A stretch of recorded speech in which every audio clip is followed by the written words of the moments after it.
শক্তির দেবতা হিসেবে আমরা সূর্যকেই মানি।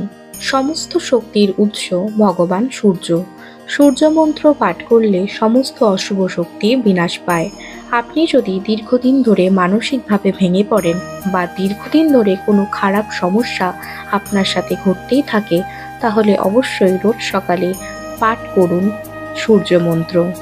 ॐ जपाकुसुमसङ्कासं काश्यपेयं महादूतिं धन्तारिं सर्वपापदिनं प्रणतोऽस्मि दिवाकरम्। ॐ जपाकुसुमसङ्कासं काश्यपेयं महादूतिं धन्तारिं सर्वपापदिनं प्रणतोऽस्मि दिवाकरम्। ॐ जपाकुसुमसङ्कासं काश्यपेयं महादूतिं धन्तारिं सर्वपापदिनं प्रणतोऽस्मि दिवाकरम्।